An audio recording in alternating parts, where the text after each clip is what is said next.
Hello everyone, my name is Matthew, and this is Learn the Lingo. Welcome to Lesson 66 of Hebrew Basics, a series where we learn the essentials of Hebrew grammar. Today, we're going to begin by taking another look at the root resh aleph hey. We've seen this root before in the kal binyan, with the verb lir'ot, to see, a kal infinitive.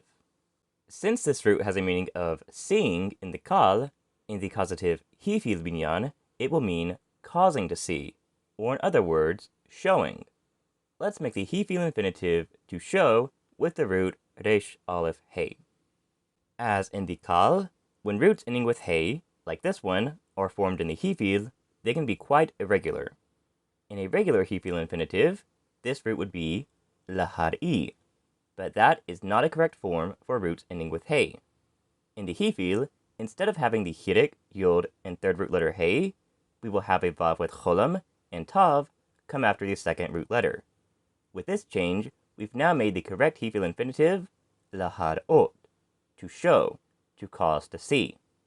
We've seen the same ending change to ot happen in the infinitives of the kal and pil binyanim when the last letter of a root is hey. In fact, roots ending with hey behave very similarly in all these binyanim. The four forms of the Hiphil present tense of the root resh aleph hey are mar'eh, mar'a, mar'im, and mar'ot, shows or show. These endings e, a, im, and ot are the same with the kal present tense of the same root, ro'eh, ro'a, ro'im, and ro'ot, sees or see. In the Hiphil past tense, the verb he showed is hir'a, which has changed the last vowel from the regular Hiphil's e to an a. When we add most endings, that a, along with the hey, will be removed and replaced with an e, as with the verbs hir'iti, I showed, and hir'inu, we showed. To say they showed, we can take hir'a, he showed, remove the a, and add the u ending. Hir'u, they showed. The verb she showed is also made from hir'a. One change it must make is shortening the vowel on the second root letter. Since this letter is a guttural, aleph, this shortening will not be all the way to a schwa, just to a patach schwa.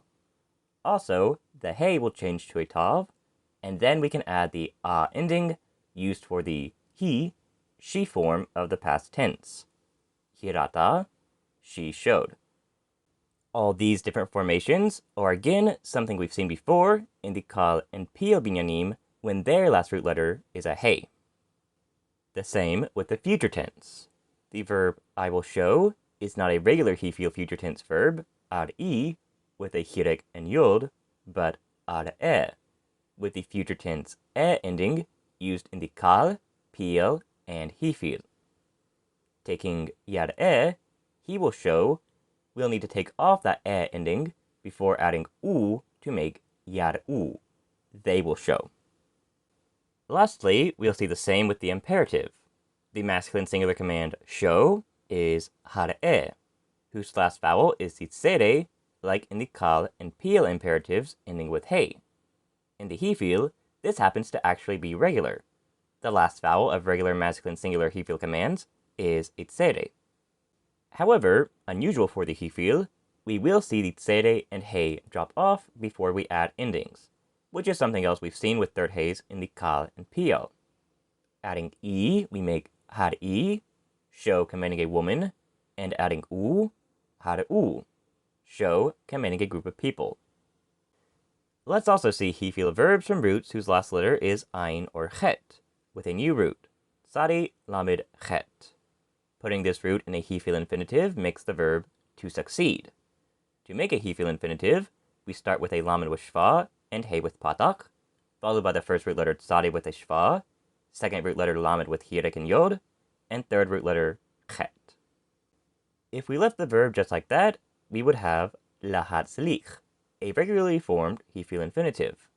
The problem is, the last letter of the verb is a chet, and if the last letter of a word is ayin or chet, the last vowel must be an a, not e. We've seen how to solve this problem before, by just adding a patach under that last letter, which makes it sound before the letters sound. That makes a slightly irregular Hiphil infinitive, lahatzliach, to succeed. All other tenses will add this patach as well if the last letter of the word is the ayin or chet, but won't need it if any ending is added. The masculine singular imperative will be hatzlach, succeed, which has a patach instead of its regular tzede. Let's use the verb lahatzliach in the sentence, I want you to succeed, where both I and you are men. I want is ani rotzeh. When talking about wanting someone to do something, in Hebrew we say, want that that person will do something. I want you to succeed then becomes, I want that you will succeed. That, as a conjunction, is she, which attaches to the verb you will succeed. Since the you is a man, the subject of this verb is ata, you masculine singular. The tense is future, and the verb will be the root tsari lamed chet in the Hiphil binyan. A future tense verb whose subject is ata will begin with a tav prefix. In the Hiphil, this tav will have a patach.